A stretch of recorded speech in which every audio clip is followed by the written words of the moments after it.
майыптыгы боюнча ушундай мүмкүнчүлүк чектелген энелерди камтып өз бычагыбызга алып өтө оор аянычтуу тагдырдагы мисалы бир туугандары жок болсо үй жай жок, мисалы үй жай жок, бир туугандары мындай таянаар бир каранаар эч кимиси жок. Оор тагдырга бир дуушар болгон энелер камтылган. Ассаламу алейкум, саламатсыздарбы, урматтуу мекендештер, жердештер. Келиңиздер, мынакей баарыбызга азыр видеоролик маалым болгондой, келиңиздер биздин бүгүнкү коногубуз бул өзгөчө конок, өзгөчө инсан деп айта кетсек жаңылышпайбыз, урматтуу коноктор. Биздин мынакей кайрымдуу бол фондунун жетекчиси, мынакей 1-5 манжа бөлөк билек 1 демекчи, мынакей соопчулук иштерди, жакшы иштерди кылып келе жаткан биздин мынакей кайрымдуу бол фондунун жетекчиси Азамат Байматовду сахнага чакырып алалы, келиңиздер.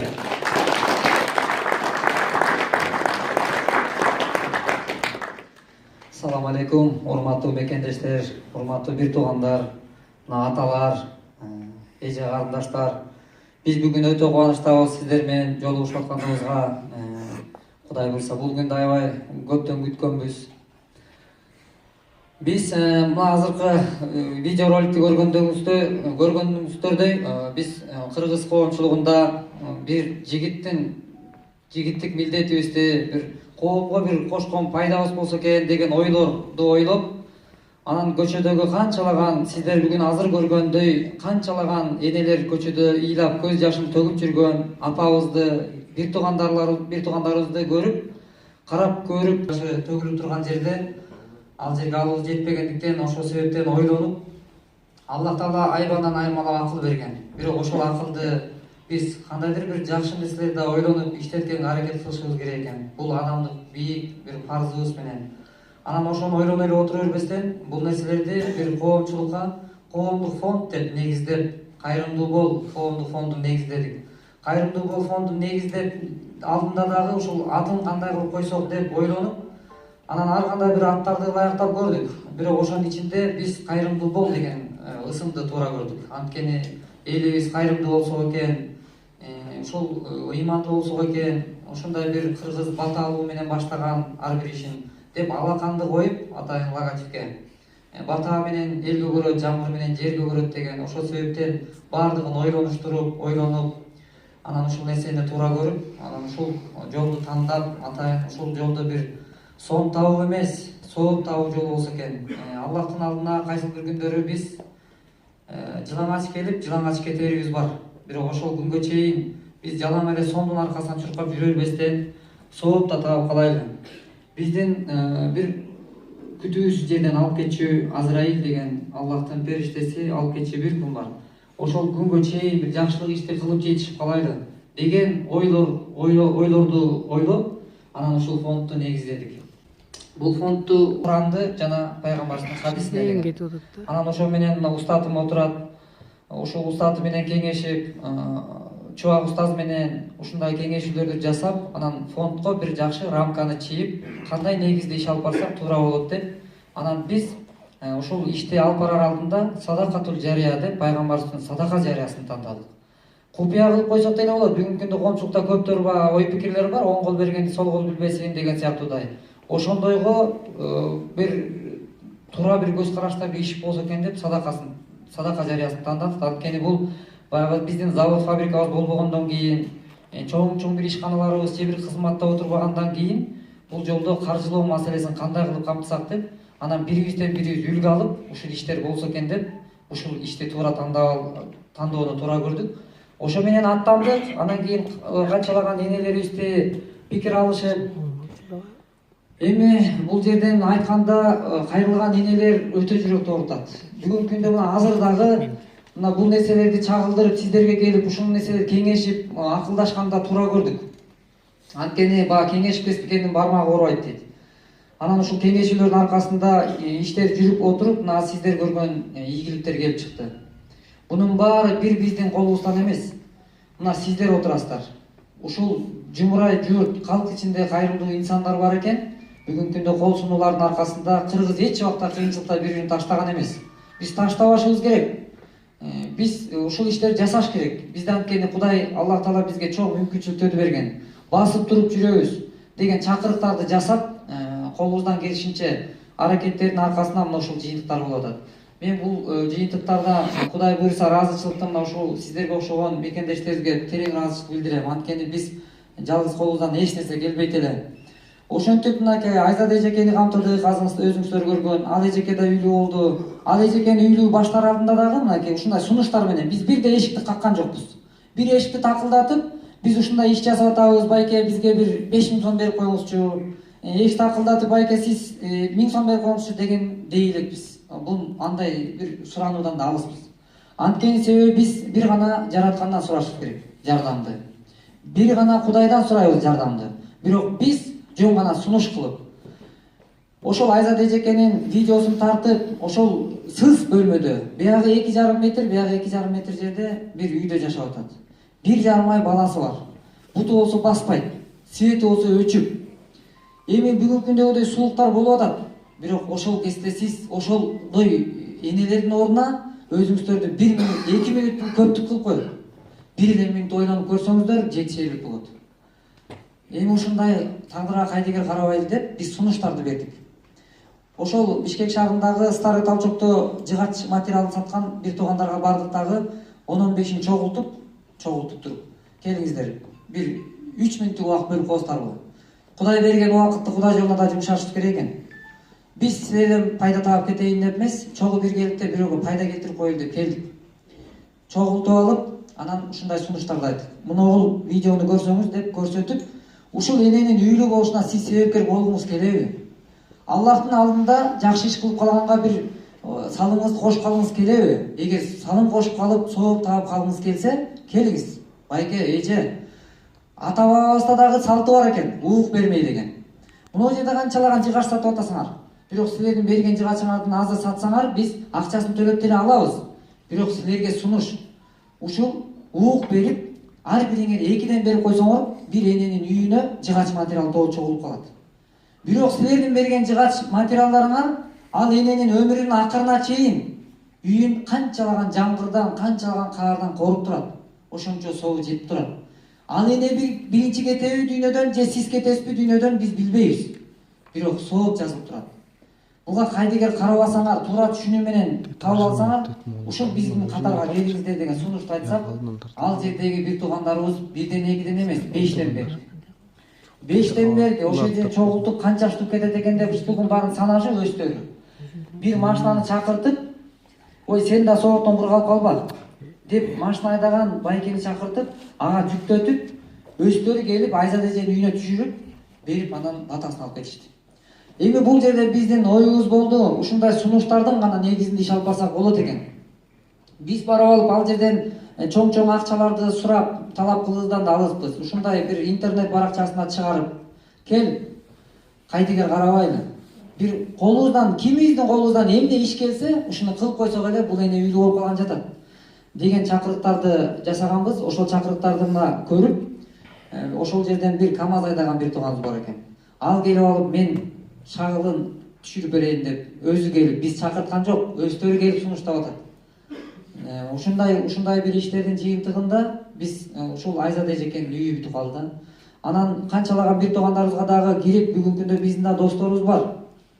Жакшы кызматтарда отурган. Аларга да барып алып туруп, жанына отуруп, буну сиздерге да айтар элем, ушундай бир чакырыктар жасашыбыз керек экен. Ошондо биздин күчүбүз биригет экен. Ошол досума да кирип барып айттым, досум, бул дүйнөдө конокпуз. Кимибиз качан кетебиз Кудай билет. Бирок сага элден, башкалардан өзгөчөрөөк кылып сага кызмат берди. Ден соолук берди. Мага да, сага да Кудай ден соолук берди. Канчалаган энелер буту бар, бирок баса албай жатат. Көзү бар, бирок көрө албай жатат. Алар өздөрү каалап алган жок. Аллахтын каалоосу менен болду. Эми алар бирок сага окшогон, мага окшогон адамдын курмандыгы болуп, Аллах Таала сага мага үлгү кылып жаратып койду. Кел ошого кайдыгер карабай барып коелучу, барып бир сен ошол как раз ошол эже жашаган эменин начальниги да. Эми мен оюмда ойлодум, ошол жерде дагы бир анын дагы бир пайдасы болуп калса экен деген үмүт болду.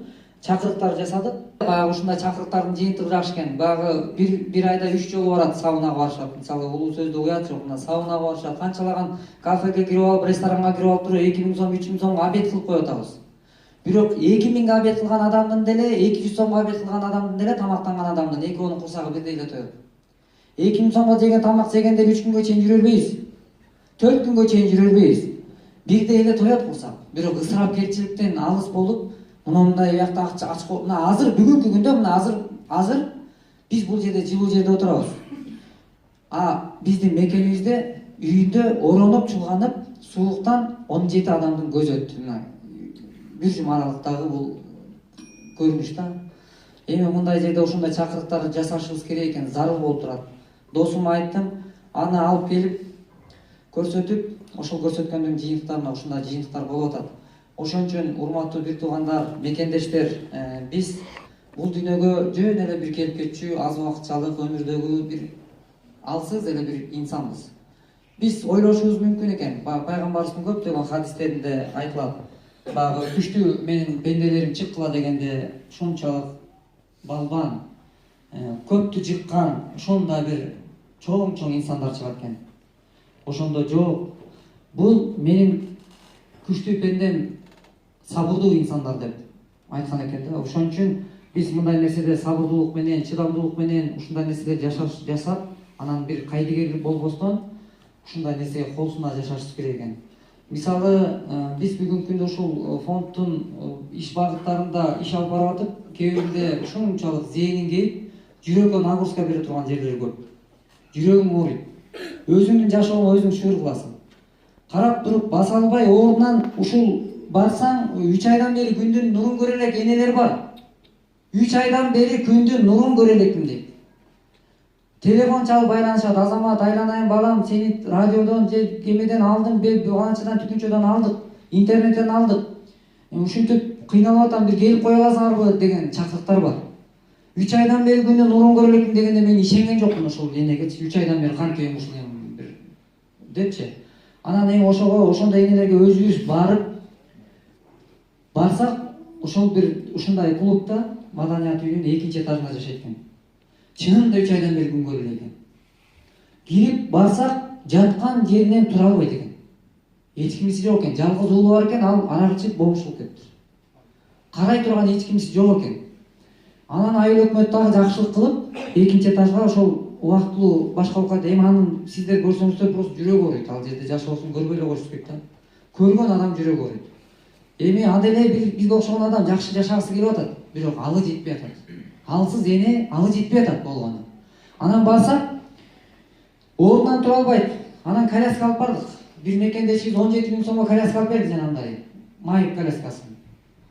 Ошону алып барып берип, күнгө чыгып турушун үчүн, эшикке кирип чыгып туруш үчүн ошону алып барсак, ошо турган ордунан ушинтип 3 эле кадам.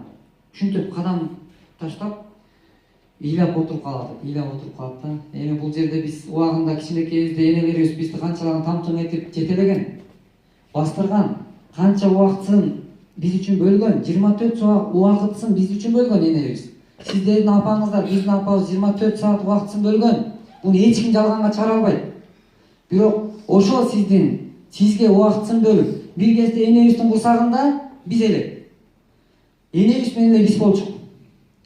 Бүгүнкү күндө мына ошо эне менен эле биз болчук. Эне эмнен азыктанса биз ошо менен азыктанып, ошол жерде Аллахтын өкүмү менен ошол кичинекей ааламда жашадык эненин курсагында. Андан Аллахтын буйругу менен бул жалганга келдик. Бирок өмүр менен өлүмдүн ортосунда бизди бул жарыка эне төрөдү. Канчалаган күнөөсүз энелер ошол төрөт бөлмөсүнөн көз жумуп атат. Аны билебиз. Ал эмне күнөөсү үчүн? Ошол сизге окшогон, бизге окшогон бир инсанды бул жарыка алып келиш үчүн болгон, ошол алып келиш үчүн жакшы үмүтү менен Аллахтын буйругу экен, канчалаган энелер көз жумуп атат. Ошолордун катарында биздин энебиз да жарык алып келди. Бул рисковать этип, мисалы, тобокелчилик менен. Эми ошондой биз үчүн убактысын арнаган, колунда ушул 9 ай боюнда көтөрүп, 1 жыл белинде көтөрүп багып жүргөн энелер эң өкүнүчтүүсү бүгүн биз кичинекей кезибизде эне биздин жаныбызда эле, биздин айланабызда аялыбыз, балабыз, досторубуз, тууганыбыз, бүгүнкү жүргөн дос курбубуз жок болчу. бир эле эне бар болчу. Бүгүн сиз алып берсеңиз мисалда, азыр өзүңүзгө өзүңүз суроо бериңиз, мен өзүм суроо берейин. Бүгүн ошол кезде турган жаныбыздар жалгыз энебиз каякта бүгүн? Ал энебиз мисалы биздин жаныбыздан алыс. Биздин айланабызда аялыбыз, бала чакабыз бар, бирок энебиз алыста. Бирок 24 саат убакыт бөлгөн энеге бир айда бир жолу байланышып, сүйлөшүп, ден соолугун сурасак сурайбыз, сурабасак жок. Биз бүгүнкү күндө ушундай суроону өзүбүзгө суроо бериш керек экен. Биз мына отчеттук негизде биз дайыма интернет баракчалардан да көрсөтүп атабыз. Бирок отчетту адам өзүнө бериш керек экен. Өзүнө өзү отчет берип туруш керек экен. Эгер өзүбүзгө отчет бербесек, анда биз жаңылышып калышыбыз мүмкүн экен. Ошон үчүн мына ошондой энелер, сизди баккан, бизди баккан энелер көчөдө ыйлап жүрөт. Эң өкүнүчтүүсү көзүнөн жашы тыйылбай жүрөт. Өзүнүн уулдарынан үмүтү үзүлүп, көчөдө башка улуттан жардам сурап атат. Ушул эненин көз жашын бүгүн алып чыгып айтып, "Эй, бир тууган, келчи, бияка келчи. Мына бул эне ыйлап атат байкуш. Мына өткөндө бир байланышка чыкты, мына 1 жыл болуп калды, бир энекебиз байланышып атат. Азамат, айланайын балам. Бир жаныма келип койчу, бир келип менин үнүмдү угуп койчу, бир менин үнүмдү уккан бир кыргыз барбы?" дейт. "Мен кыйналып кеттим" дейт. "Мына балдарым ачык отурат" дейт үйдө. "Балдарым ачка, кийимиси жок отурат" дейт. Азыр бул чындык. Айланайын келчи дейт. "Бир Кудайдан коркпойсуңарбы силер? Мен Кыргызстанда жашап атам, бирок мен ачка, ушул айланамда кыргыз жашап мен ачка отуруп, бул илгери тарууну деле бир буудайды деле бөлүшүп кетишкен го, силер эмне болгонсуңар? Бул кыргызга эмне болгон бүгүн" дейт. Ошол эненин ыйлаган үнүн угуп, барайын деп убактымды бөлө албай, жумуштардан бөлө албай, биздин да өзүбүздүн дагы өздүк жумуштарыбыз бар, коомдук иш бар, жетише албай калган учурлар болуп калат. Эми Аллах Таала бизди кечирген болсун. Ошол энеге бара албай калдым да. Анан менин жардамчы ошол бизде иштеген волонтер бала бар эле, ошону жөнөтүп, барып энекеге барып үйүнөн ампан, умпун алып барып берип келчи деп жөнөттүм. Ал барып берип келди. Келип айтты. Арманын угуп, ал эне ыйлап айтты. Айтып, оор экен, вагондо жашап атыптыр дейт. Акыбал оор экен, аябай да оор экен Азамат байке деди.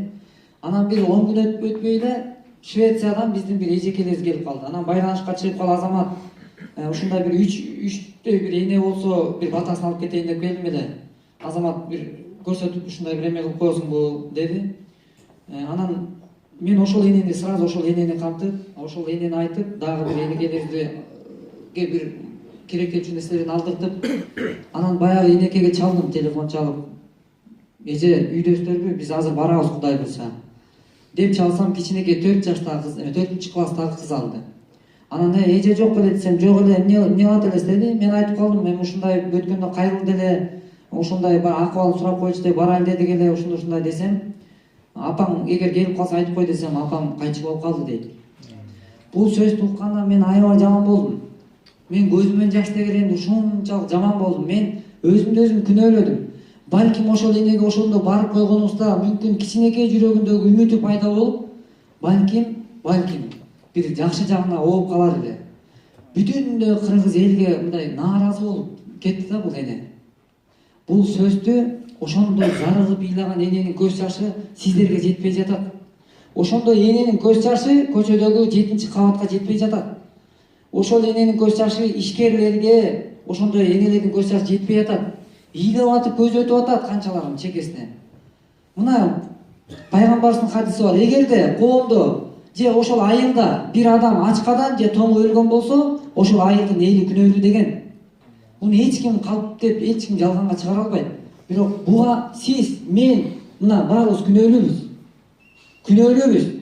Анткени биз ушундай кайдыгер болдук. Эптеп энебиз чоңойткончо биз эне бизге керектелди. Чоңоюп алгандан кийин биз керексиз кылып койдук.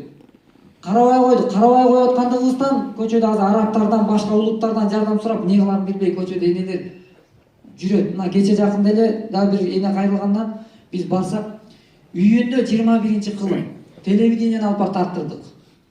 Телевидениени алып барып тарттырып, мына жерде Кудайдан коркуш керек бизде, Кудайдан коркойлу. Карагылачы, үйүндө тоңуп титиреп, эми журканы деле бир жыргаган журканы жок экен. Көрсөңөр болот, интернеттен көрсөңөр болот. Жыргаган журкан жок. Ошону 3 небереси бар экен, жетим экен аларда. Жетим экен.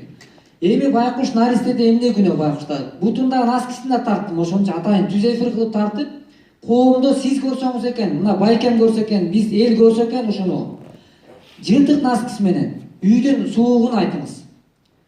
Үйлөсөң оозуңан буу чыгат.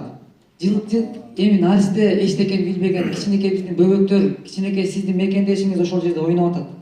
Эне байкуш зыркырап, кичинекей жанагы жылытпай турган эле плита жанагы лазерный неме менен отурат. Көрүп алып жүрөк ооруду. Бул кыргыз ошол кабатта деле канчалаган кыргыз жашап атат. Бул кайдыгерлик. Колунда ошол бир табарсыгыдагынан ушунчалык азабын тарткан эне. Тура албайт, баса албайт. Кичинекей момундай жөйдөй болгон неберелери айтып берип атат. Мен апама тамак жасап берем дейт. Ошол сиздин карабай койгонуңуздан, биздин карабай койгонубуздан кичинекей наристеге күч келип атат. Кыйналып атат. Анан ага сиз барбасаңыз, мен барбасам, анда кайсыл улут келип жардам берет ага. Ким келсин, кимдин келишин күтөйлү биз деген чакырыктар жасап атабыз. Өткөндө ушундай маселени алып, жогору жакка да кирип чыктык. Бир туугандар, акебизге кайрылып, бул 7-кабатка биз 100дөгөн, 200гө жакын ыйлаган көзүнөн жаш тамган эненин сөзүн кулагыбыз менен угуп, ошонун буту жетпеген жерге биз бутубузду жеткизип, мына ообуз менен аманат айтып койгон келдик. Биз силерден жардам деле сурабайбыз. Аллахтан гана жардам сурайбыз. Бирок силер кайдыгер карабайсыңарбы деген чакырыктарды айттык. Алар кайдыгер карабай тургандыгын билдирип, биргеликте иш жасаарын билдирип, ушундай күчүбүз ынтымак биримдикте деген чакырыктарды жасап, бүгүнкү күндө мынакей бийлик өкүлдөрү дагы мына министрлик менен, губернаторлор менен биргеликте ушундай иштерди, иш-чараларды жасап атабыз, Кудайым буйрсачы. Анан мынакей азыр ушундай бир чакырыктар болбосо, болбойт экен. Мындай чакырыктар болуп биз көмүскөдө коюп койсок, биз билгендери булат, билбегендери канча. Көздөрү көрбөй, үйүнөн чыга албай атат. Буга кайдыгер карабайлык деген үчүн ушул фонд ушундай кызматтабыз, Кудай буйрсачы. Анан могу жерде азыр мынакей кенен маалымат болуш үчүн дагы мына журналдар чыгартылды. Журналдар, мына ушул фильмдер, булар ар бир областтарда, мына Казакстанда, мисалы Турцияда, Кореядагы мекендештерде кайдыгер эмес, бүгүнкү күндө бүттүк жактан бизге байланышка чыгышып атат. Алардын силердин мына аманаттарыңарга кыянат кылбастан колдон келген бар аракетибизди жумшап, ушул иштерге бир себепкер болуп, сом деле эмес, сооп да керек деген чакырыктарды айтты. Акча эле эмес, акыретти да ойлойлу эртең. Мүмкүн биз бүгүн мына ушул жерде отуруп атабыз. Эч кимдин гарантиясы жок, эч кимдин кепилдиги жок. Бүгүн ушул жерден тарап, эртең менен ушул жерде отургандарыбыздын канчабыз ошол жастыктан башыбыз турат же турбайт экенин билбейбиз. Бул чындык нерсе. Акчаны үйүп атабыз, жеп атабыз, туура, бирок биз мусулмандар ушундай жашаш керекпиз. Мисалы бирөөдөн сурай тургандай болбой жашаш керек деген көрсөтүүлөрдү берген. Бирок сурай тургандай болбой жакшы жашашыбыз керек. Бирок бизде шүгүрчүлүк кетип баратпайбы? Шүгүрчүлүк кетип бараткандай сезилет да бизгечи. Анткени ушул биз 10 жыл, 20 жыл алдыга план коюп жашап атабыз. Бирок бүгүн мынакей кече жакында дагы ушул сиздердин мына ушул Сургут шаарынан ушул жактагы мекендештерге Аллах чексиз ыраазы болгон болсун сиздерден кийимдерди жөнөттүңүздөр. Ошол кийимдерди биз тосуп алып, ушул жактан мынакей сиздер өзүңүздөр колуңуздар менен жөнөткөн аманаттарды ошол жактан биз Кыргызстандан көчөдө кийимиси жыртылган, жүдө үшүгөн, көзүнөн жаш тамган кыргызды көргүбүз келбейт, көрбөйлү деп чакырык кылып волонтерлор топтоп, базарларды кыдырып алып, үстүндө кийимиси жок кыргыз бир туугандарыбыз кийитип чыктык. Бул биздин кыйындыгыбыздан же бир укмуштуулугубуздан эмес. Бул кайдыгер болбоого чакырык максатында. Ошону жасап, колубуздан келишинче сиздердин ошол сиздин берген ошол буюмдар, кийимдер сиздер биз үчүн же бир кайсы бир адам үчүн кичинекей нерсе сезилет. Кичинекей нерсе ойлойбуз. Бирок ошол сиздердин берген нерселер ал үй бүлөгө өтө чоң кубаныч алып келип атат. Сүйүнүп атат. Пайгамбарыбыз айткан, жетимдин башынан сылап, жесирдин курсагын тойгузгула деген. А биз ошону кылып атабызбы же кылган жокпузбу? Ар кимибиз өзүбүзгө эле өзүбүз суроо берсек, өзүбүзгө жооп алып алабыз. Кудай күнүнө берип атат ырыскысын. Күнүнө берип атат. Күнүнө берген ырыскыдан биз сураса, мисалы сиздерден сураса же менен сураса, ой бир айда бир жолу бере эле атпаймынбы мен? Бербедимби, кече бир ай болду го, бербедимби, ошо бергенде эле жетет да деген дешибиз мүмкүн. Бирок бизге Кудай күнүнө ырзык берип атканын унутпашыбыз керек. Күнүнө берет. Эгер Кудай бир ушул дем алган демибизди эле бир аз токтотуп койсо, биз кыйындык жаралат бизге. Ошон үчүн биздин чакырыгыбыз жөн гана сооң табы эмес, соок табы жолуна гана чакырык бүгүнкү күндө. Ушунун баарын туура түшүнүү менен кабыл алсаңыздар, биз бул жерге бир келишибиздин максаттарын айтып коюшубуз керек. Мына ушул жерде биз ушул келишибиздин максаты дагы биз ынтымагыбызды бекемдесек, курчутсак, мына ушул жерде отурган бир туугандарыбызды өзүбүздүн бир тууганыбыздай көрүп, бир тууганбыз. Биз бир тууганбыз. Бирок баарыбыз конокпуз. Бүгүн бирибизди сыйлашып калайлычы. Бирибизге жылуу сөз айтып калайлычы. Эгер бүгүн айтып калбасак, эртең кеч болуп калышы мүмкүн. Эртең көзүбүз өтүп бирсүнү бизге жаназа окулуп калышы мүмкүн. Бирок бирибизди капа кылган боюнча кетпейличи бул дүйнөдөн. Биз кайра келбейбиз бул жалганга деген чакырыкты айтканы келдик. Ошондой чакырыкка бир чакырып үндөп, ушундай кылып аткан ишибизге балким сиздерге көңүлүңүздөргө туура келген болсо, келиңиздер биздин катарга. Ушундай иштерди көбүрөөк жасайлы деген чакырык кылып, бүттүк ушул бизде бүгүн эми мекенибизде жумушсуздук болуп аткандыктан, ал жерде мекендештерибиз колунан келгенин кылып атат. Ар тараптуу ишти жасасак деп атабыз да, бул жактан да сиздердин колдооңуздардын аркасында ушундай иштер жүрүп. Мына бир энекебиз бар, бир кыз бир эле баласы бар. Үйү өрттөнүп кетиптир. Эки сыноону Аллах Таала бирдей берип коюптур. Эми бул сыноо жашоосу. Эми ошол кызын жетелеп, баласы эки бөйрөгү тең отказ берип, жалгыз уулу караган.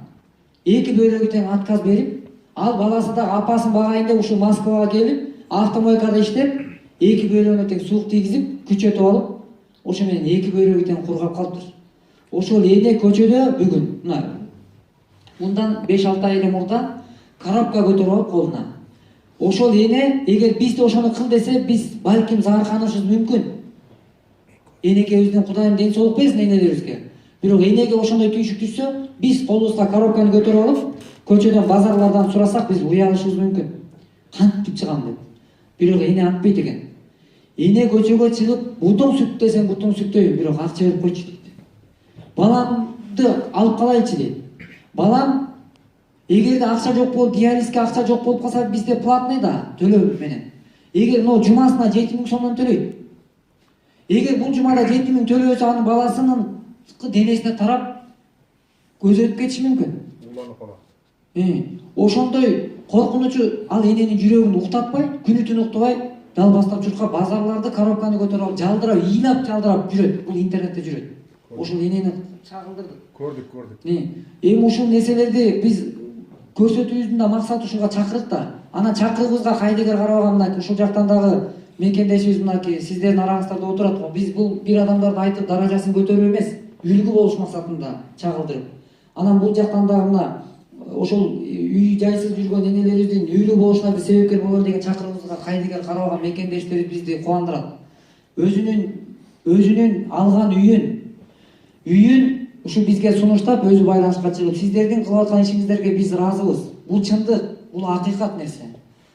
Сиздерге биз ыраазыбыз. Көрүп алып жүрөк жылыйт. Азамат байке, менин ипотекага алган, же болбосо ушундай алган үйүм бар. Мен 1 жыл контракт менен бияктамын. Мен 1 жылга чейин үйүм жөн эле туруп атат. Ошол үйүм жөн эле турбастан сиздер офис кылып, же бир кызмат кылдыртып, сиздер бир соолукка кызмат кылып турсун деген сунушун айтты. Мына ак тилек мекендешибиз. Анан ушул сунуш бизди сүйүндүрдү. Биз бүгүнкү күндө деле биздин офисибиз жок Бишкекте. Офис жок. Офисти ачтык. Ачкандан кийин 5 ай отурдук. 5 ай отурганда биз 50 000 төлөдүк айына 10 000 сомдон. Бир бизнесмендин чөнтөгүнө акча салып атабыз айына 10 000 сомдон. Ал биз берген акчаны балким сабынага алып баратабы, ал каяка алып баратат, биз билбейбиз. Ниетибизди оңдошубуз керек, бирок билбейбиз. Бирок ал баа динден маалымат жок болгондуктан ал эмне кылары белгилүү нерсе. Ошон үчүн биз ошону устатын болуп отуруп сүйлөшүп кеңешме. Айына 10 000 сом ага бергенче 1000 сомго бир кабын алсак 5 кабын келет экен продуктусу менен. Биз офис жок эле туруп эле иштейличи, энелер ыйлап атканда. Туруп эле иштейличи деп офисти жаап, ошого берген 10 000 сомду биз продуктуларды алып 5 үй бүлөгө ай сайын камсыздап туруу жолун туура көрүп ошентип офисти жаап коюп бүгүнкү күндө туруп иштеп атабыз. Ошондой болсо дагы ак тилек ошону офис кылып алсаңыздар дагы кызмат кылдырсаңыздар деген сунушун айтты эле. Биз ак тилекке айтып биздин ортобузда гана купуя болсун деди. Бул сиз экөөбүздүн эле ортобузда болсун. Азамат байке, сизден бир өтүнүч. Буну эч ким билбей эле койсун деди. Бирок мен сурандым. Ак тилек, сен туура түшүнчү бир тууганым. Балким сенин кылган ишиң, менин кылган ишим, биздин кылган ишибиз эртең башка дагы үлгү болуп калар. Анан көбү сен ушуга бул менин деле оюман чыгарган иш эмес, биздин оюбуздан чыгарылган бул иш эмес. Бул пайгамбардын хадиси экен, садака жарыясы деген. Токтогон садака экен. Ушуну бир туура кабыл алчы деп, туура түшүндүрүшүп, сүйлөшүп, кеңешип, анан муну жарыя кылып берип койгонду туура көрдүк. Суберинфон чакырдык, ушинтип туруп, бул ак тилектин үйүн жана көчөдө ыйлап жүргөн энеге тапшырдык. Аны көрүп, эртеси күнү эле мен байланышка чыгып, менин да үйүм бар балыкчыда. Азамат көрүп ал, аябай сүйүндүк. Вообще туура нерсе экен, туура идея экен бул. Ошодо мен акча алып аябай эле койдум. Мен деле өлүп калсам мага деле сооп керек да деген ой болду. Мен деле үй бүлө менен акылдаштым деп туруп, ошол ак тилек бергенден кийин 2 күндөн кийин бир байке дагы үйүн берди. Карабайсыздарбы? Бул себептүү дүйнө экен да. Анан мен сразу ак тилекке сүйүнчүлөп чалып, карачы, сүйүнмүн, просто өзүмө үй бергендей сүйүнмүн. Карачы, ак тилек, мен сага айттым го, көрдүңбү деп сүйүнүп, бир мусулмандык бир парзыбыз, сүйүнүчүбүздү тең бөлүшүп.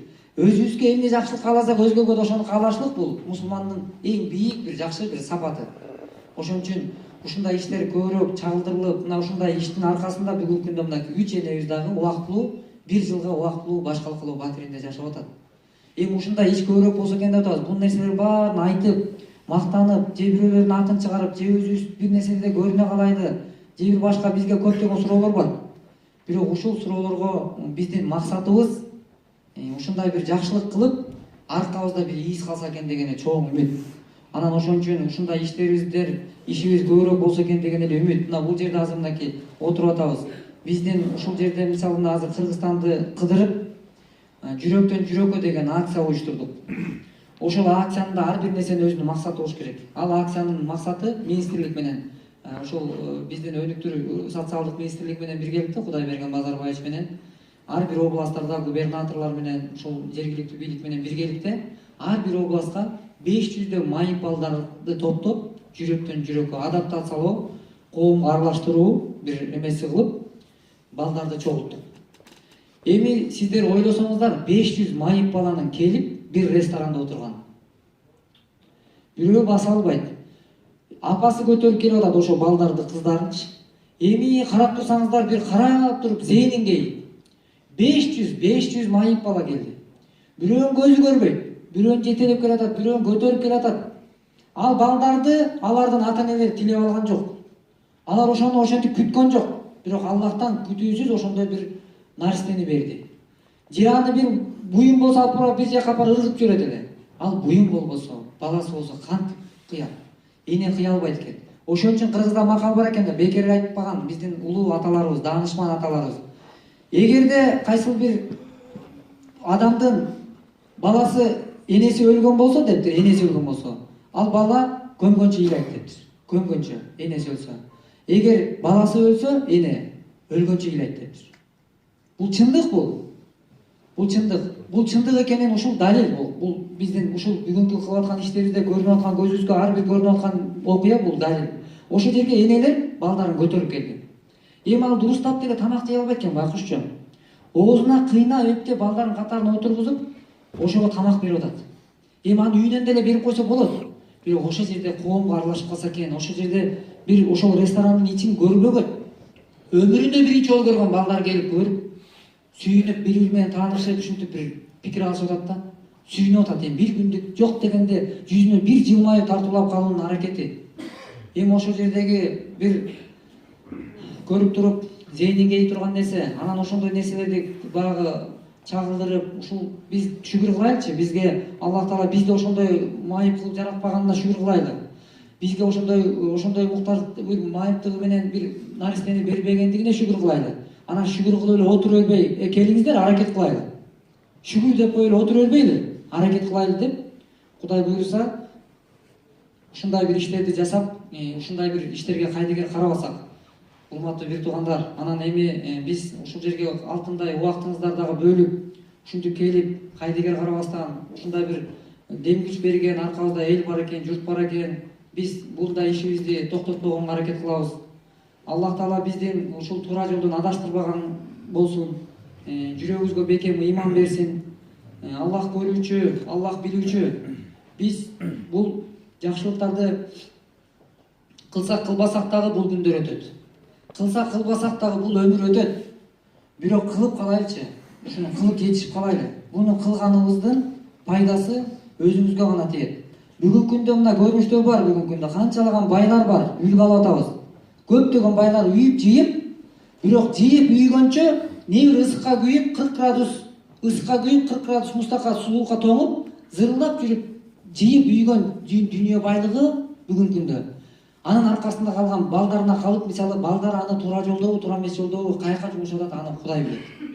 Ошон үчүн дүйнө жыям деп атып биз балдарыбызга тарбия бере албастан кандайдыр бир ушундай бир көрүнүштөрдө көбүрөөк болуп атат. Ошон үчүн тарбия берген жагында көбүрөөк бир эмеге алсак, бүгүнкү күндө карлар үйүнө очередте турат дейт, кече барып кирсек. Очередте турат карлар үйүндө. Ошон үчүн ошондой очередте турат карлар үйүндө, ойлоңуздар, очередте турат. Ошол карлар үйүнө барсак, ошол кызынын кызматына, келинин кызматына, уулдун урматына зарыккан көзүндөгү мээримдүү бир кусалыктын бир эмеси менен отурган эненин көз жашын көрсөңүздөр, жүрөгү ооруйт. Анан чыгып алып туруп балдар үйүнө баратабыз. Балдар үйүнө барсак, балдар үйүнө чуркап чыгат алдыбыздан. Атам келди атат деп. Чуркап чыгып, моюну азылып, атам келди дейт. Эми бул деген жүрөктү титиретет. Ошон үчүн урматтуу бир туугандар, ушундай биздин чагылдырып ар бир кылып аткан ишибизге сиздер дем күч берип атканыңыздарга Аллах разы болгон болсун. Кудай буйрса мындай кылган жакшылыктарыбыз эч убакта токтобосун. Баарыңыздарга рахмат. Мүмкүнчүлүктөн пайдаланып сизге мүмкүнчүлүктөн пайдаланып айта кетейин. Жалпы эл журттун атынан, анан өзүмдүн атынан алтындай болгон убактыңызды бөлүп келгениңизге, иштеген ишиңизге ийгилик, үй бүлөңүз менен бактылуу болуңуз. Эки дүйнөнүн жараткан Аллахым сизге бактылуулугун берсин. Өзүңүз гана сооп таппастан, мына Сургут шаарындагы, башка шаарлардагы мекендештер менен сооп табайын деп ушундай алтындай болгон убактыңызды бөлүп кыдырып жүрөсүз. Жараткан Аллахым сизге жолуңузду ачык кылсын. Дуалар кабыл болсун. Анан бир айтам, сиздин аркаңызда мынакей эл бар. Сиз бул 2016 ашылдык деп атасыз. Бул бойдон калбайт деп ойлойбуз барыбыз. Жалпы эл. Келечегибиз кең болсун. Сыймыктанабыз сиз менен. Келиңиздер, урматтуу коноктор, демесе кийинки кезекти Кайрымды бол коомунун жетекчисинин орун басары Умаров Ражап Аббасовичте. Ассаламу алейкум, урматтуу кыргыз элим. Мына азыр өтө жакшы сөздөр болду. Мен ушул азамат менен чогуу иштешкен, атым Ражап. Башынан бери биз чогуу иштеп келатабыз. Бирок көбүрөөк маалымат берейин дедик элек, убакыт азыраак калды. Бул аксакалдарга да сөз берген аракетинде бололу. Биз негизги келгенден максат, негизги максатты айтып кетсек, ушул ынтымактуулукка чакыруу. Кайсы жерде кыргыз элибиз болсо, ошолордун баардыгын бир ынтымактыкка чакырсак, баардыгыбыз бир жеңден кол чыгарып, бир жакадан баш чыгара турган кыргыз эл болсок жакшы болот эле да. Пайгамбар саллаллаху алейхи вассалам айтат: Аль-муслим, баардыгыбыз мусулманбыз деп жүрөбүз да. Мусулман ким десе, эң биринчиси эле ман салимал муслимуна мин лисанихи ва ядихи. Башка мусулмандар анын колунан бир жамандык көрбөсө, оозунан бир жамандык көрбөсө, бирөөнү сөкпөсө, урбасак, теппесек, ушул мусулман дейт. Анан экинчи хадисте айтат: Аль-муслиму каядайни фил жасад. Денедеги эки кол сыяктуу дейт. Мусулман өзү ушундай болуш керек да. Денедеги эки кол сыяктуу. Бул кандайча десе, Ярсилу ихдахума бил ухра. Бул кол оң колго суу алганда, оң кол өзүн жуубайт да. Эгер бир кол жок болуп калса, анда жуушу мүмкүн. Бул кол суу алганда сөзсүз сол колду жуат. сол кол менен сууала турган болсок, сөзсүз оң кол жубат да. Жандай эмеспи? Негиз ошондой да. Мусулман ушундай болуш керек. Мусулман бирөөбүз жаныбыздабы, анын тазалап турганга аракет кылышыбыз керек. Дагы бир хадисте айтат, мусулмандын күзгүсү. Бирөө бир айып кылып атабы, бир жамандык кылып атабы, эй, бир тууганым, ушундай кылба деп ошонун жардамында болуш керек. Анан эң негизгиси кыйналгандардын жардамында бололу. Алла Таала айтат. Пайгамбар саллаллаху алейхи ва саллям айтат: "Инналлаха фи ауни абдихи." Алла Таала бир мусулмандын жардамында болот.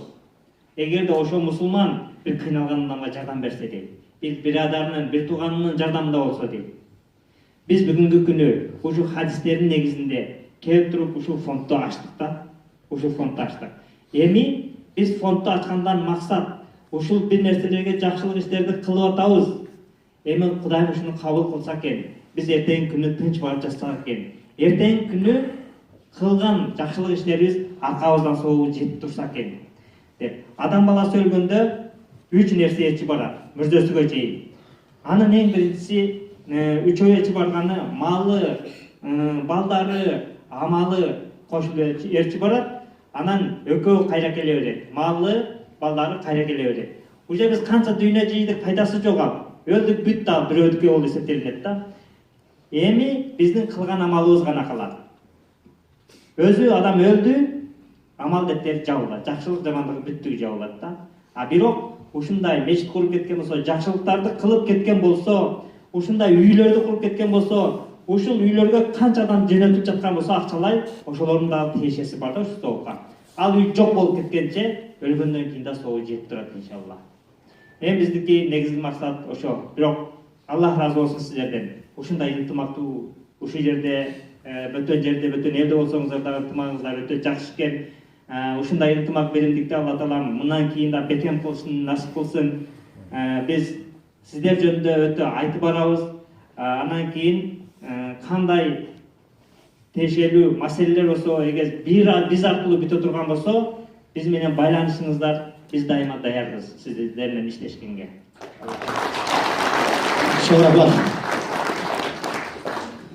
Урматтуу коноктор, келиңиздер эмесе кийинки кезекте биздин Сургут шаарынын диаспорасынын жетекчиси Айдар Кубанычбек Котозовичтер.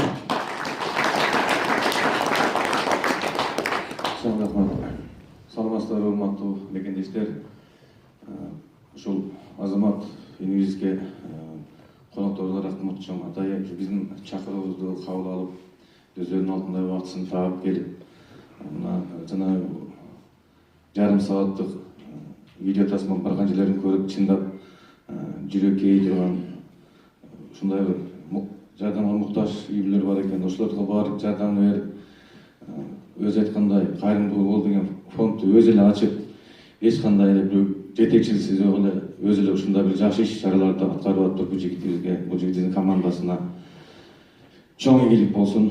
Кудай буюрса Сургуттагы силер менен тыгыз байланышта болуп иш алып барабыз. Кудай буюрса биздин дагы ушул бүгүнкү жыйналганыбыздын дагы бир максаты себеби ушул биздин бир агабыз, жетешибиз ошол бүгүнкү күндө муктаж болуп турат. Силер ол жөнүндө азыр айтасыздар да туурабы? Ошон үчүн баарыңыздарга рахмат, убакытты таап келип, мына Азамат эниз айттыгы кайрымдуу бололу. Бир күн болсо дагы бирөөбүздүн капа кылбай, жакшы ниетке жеткенге аракет кылалы баарыбыз. Рахмат силерге, аксакалдарга башыңарга. Чоң рахмат, чоң рахмат. Урматтуу коноктор, алдын ала кечирим сурап кетели. Биз негизи 7-де башташыбыз керек эле биякты залды. Сүйлөшүү боюнча 9-да бүтмөк. Кеч баштап калдык тилекке каршы. Ошого кичине убактыбыз тар болуп атат. Алдын ала кечирим сурайбыз. Кийинки кезекте сүйлөгөнгө Аксакалдар төрагасынын орун басары келиңиздер. Мамат байке, тосе сизде.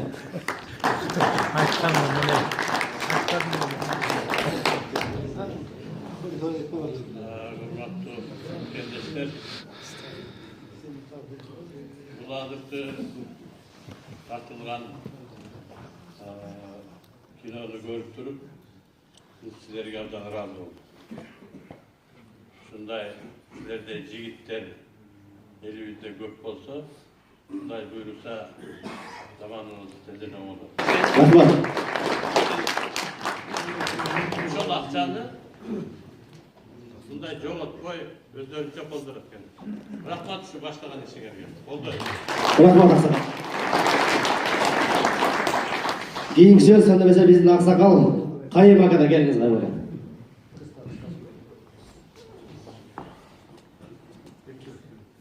Саламатсыздарбы, кымбаттуу жердештер. Бүгүн мына биздин Бишкектен Жакшынакай коногубуз ийибиз келиптир. Жакшы жолугушуу өтүп атат. Бишкектен бизге көптөгөн коноктор келет. Чубак ажы, Абдышүкүр ажы, дагы муфтийлер келип кетишти. Чоң компания бул Элит Хаус, Тимур Баш болуп келип кетишти. Көп коноктор келип кетишет. Бирок ошолордун ичинен эң бүгүн актуалдуусу, эң эле баарыбызга жакын болгон коногубуз бул Азамат инем. Сен болдуң. Сага биз баарыбыз жардам берүүгө тийишпиз, милдеттүүбүз. Азбы жана эртеден бери айтып атпайбы? Көп түкүрсө көл болот деп. Кичинеден жардам, Жакшынакай жигиттерибиз, кыздарыбыз бар, аларды мындай үгүттөп, чоңураак жардам, ушул баарыбыз аракет кылсак, ушул Азаматтын иши мына Жакшынакай болуп дүйнөгө таркалып кетип атыптыр. Ошого биз салымыбызды кошолу. Бул иш деген көрсө эң начар, эң бир 21-кылымдагы эң бир кыйын акыбалдагы кыргыздарды барып жерден көтөрүп жаткан жумуш экен. Биз сага тилектешпиз, алтыным ишиң илгери болсун. Бардыгыбыз жакындан жардам беребиз. Чоң рахмат. Чоң рахмат. Келиңиздер десе, кийинки сөздү президент смешанных единоборств ММА Союз Изабеков Аманбек Зоотбековичке сөз.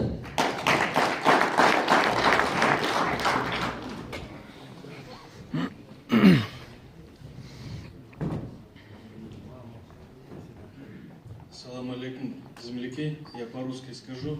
Много не буду говорить. Я то, что посмотрел каждого человека, я думаю, это затронуло. Это благородное дело. Мы должны это все понимать. Мы все люди. У нас много проблем, оказывается. Мы знали это, но своими глазами не видели. Это меня сильно затронуло. Таких людей я буду искренне поддерживать.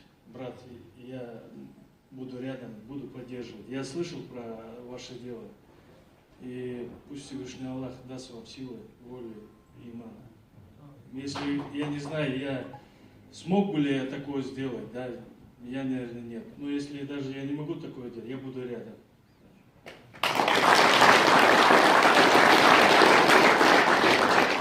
Чоң рахмат. Келиңиздер, урматтуу мекендештер, өндөрмөсө кийинки кезекте биздин дагы бир ушул көйгөйлүү маселебиз бар. Биздин ким десеңиздер, Талай байкебизди бияка чыгарууга уруксат этиңиздер. Келиңиз Талай байке.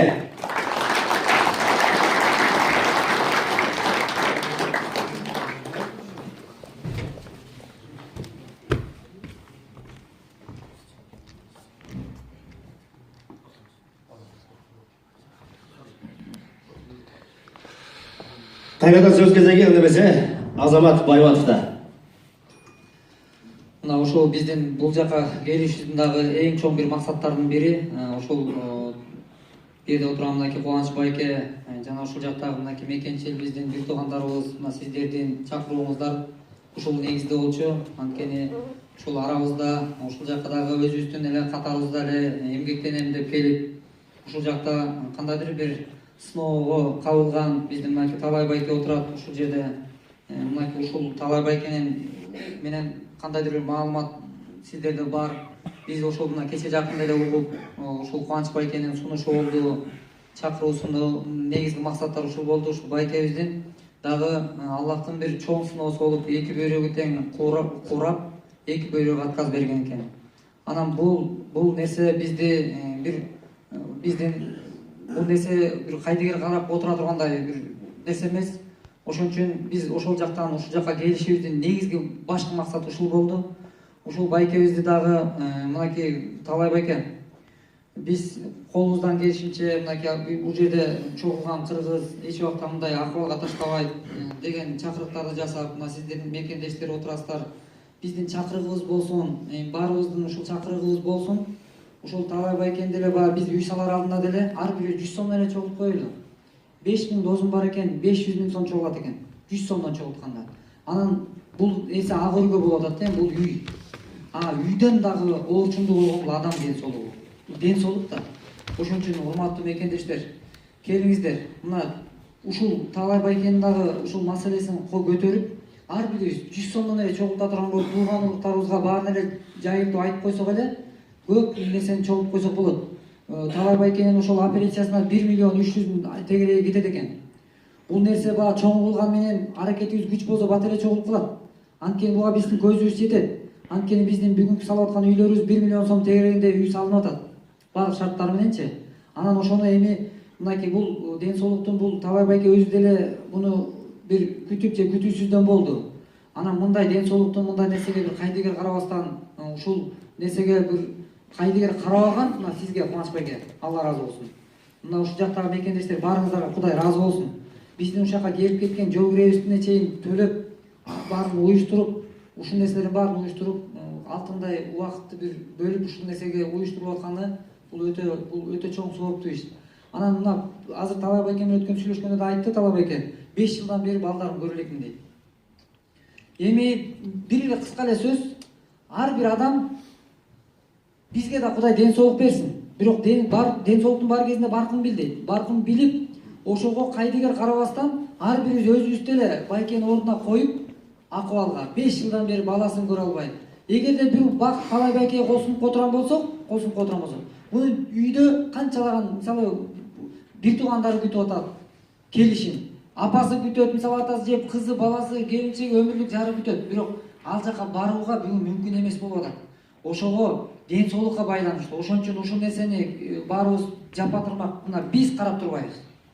Биз колубуздан келген бар аракетибизди жумушайбыз деп сөз беребиз Талай Байке. Колдон келишинче чакырык жасап, ол буйруса Кудайдын буйругу менен баардык нерсе.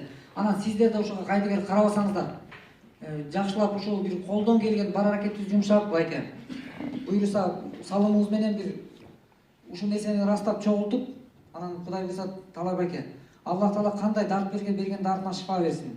Аллах Таала кандай сыноо берсе берген сыноосуна жеңилдик берсин. Биздин күчүбүз ынтымак биримдикте. Бирок сиз Кудай буйруса жакшы болуп кетесиз. Бул сөздү биз мындан мурунку дагы бир туугандарыбызга айтканбыз, ушул сөздү. Анан сизге да айтабыз. Ошо жанагы бөйрөк ошо сиздикиндей эле диализге түшкөн энекенин баласы Турцияга барып операция болуп келди. Бүгүнкү күндө Кудайга шүгүр. Бирок ошонун катарында сиз да барып келесиз буйруса. Мына ушул жердеги ар бир тууган мекендеш биз дүйнө кыргыздарын чакырып кылабыз Кудай буйруса.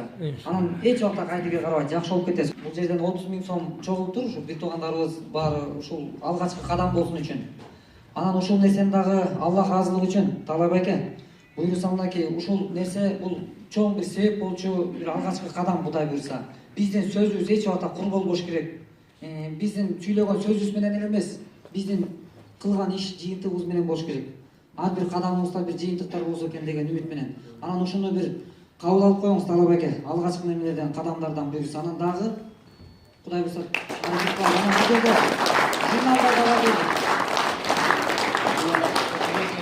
бул жерден атайын журнал ала келдик. Рахмат, Алла разы болсун сиздерден. Анан ушул жердеги журналдарды алып келдик. Бул журналдар биздин фонддон толук маалымат сиздерге. Жана бул журнал 150 сомдон койдук. Бул жерден баягы соода кылып, бир пайда көрүп кетиш үчүн эмес. Биздин максатыбыз, ниетибиз пайгамбардан хадис бар. Ар бир иш ниет менен бирге деген. Биздин ниетибиз ушул нерсени алсаңыздар 150 сом. Ошодон түшкөн каражат Талай Байкенин дарылануусуна жумшалып калса, ушундай бир салымдарды ар тараптуу сиздер дагы бир ойлонуштуруп, досторуңуздарга айтыңыздар, туугандарыңыздарга айтыңыздар. Ошо менен баарыбыз ушундай бир чакырыгыбыз кайдыгер болбойлу. Аллах амин. Саллаллаху таала хайр халқихи Мухаммад ва аля алихи ва асхабихи ажмаин. Аллах Таалам бардыгыбыздын келген кадамыбызга разы болгон болсун. Алла Таалам бардыгыбызга жакшылыгын берсин, жамандыктан алыскан болсун. Алла Таалам ооруларыбызга шифа берсин. Жана ошолордун катарында Талай Байке өзүгө тилеп кетели. Алла Таалам таза болуп туруп, бөйрөктөрү таза иштеп кетишин Алла Таалам шифасын берген болсун. Жана ошондой эле кимибизде кандай кыйынчылык болгон болсо Алла Таалам жеңилдик кылсын. Кимибиз карыз болгон болсо карызыбыздан куткарсын. Кимиз үйсүз болгон болсок Алла таалам үй берсин. Кимиз аял алып болсок аял берсин. Кимиз турмушка чыга элек болгон болсо кыздарыбыздан Алла таалам турмуштан айтсын. Ошондой эле бардыгыңыздар ушул жерде мусафир жерде иштейсиздер, ишиңиздерге ийгилик болсун, ишиңиздерге жеңилдик болсун. Алла таалам арканда кырсыктардан өз сактаган болсун. Роббана атина фид дуния хасана ва фил ахирати хасаната ва кина азабаннар. Allah razı olsun. Gel gönül. Öyle o. Atayın gelsin. Так, биринчиден силер аябай жакшы жолду тандапсыңар. Силердин кылган ишиңер баардыгы таза. İşinizde ilgilik olsun, den soğuk olsun, elin. Allah taolам ооруларыбызга шифа берсин. Жана ошолордун катарында мына талайбеке өзүгө тилеп кетели. Алла таолам таза болуп туруп, бөйрөктөрү таза иштеп кетишин Алла таолам шифасын берген болсун. Жана ошондой эле кимибизде кандай кыйынчылык болгон болсо Алла таолам жеңилдик кылсын. Кимибиз карыз болгон болсо карызыбыздан куткарсын. Кимибиз үйсүз болгон болсо Алла таолам үй берсин. Кимибиз аял алып болсок аял берсин. Кимибиз турмушка чыга элек болгон болсо кыздарыбыздан Алла таалам турмуштан айтсын. Ошондой эле бардыгыңыздар ушул жерде мусафир жерде иштейсиздер, ишиңиздерге ийгилик болсун, ишиңиздерге жеңилдик болсун. Алла таалам арканда кырсыктардан өз сактаган болсун. Роббана атина фид дуния хасана ва фил ахирати хасаната ва кина азабаннар. Allah razı olsun. Gel gönül. Öyle o. Atayın gelsin. Так, биринчиден силер аябай жакшы жолду тандапсыңар. Силердин кылган ишиңер баардыгы таза. İşinizde ilgilik olsun, den soğuk olsun, elin kızmatında жүрөсүңөр, жолуңар шыдыр болсун, жолдошуңар шыдыр болсун, элдин колдоосунда болуңарда. Ушул кылаткан ишиңер баардык элге, кыргызга үлгү болсун. Ар дайым ден соолукта болсун.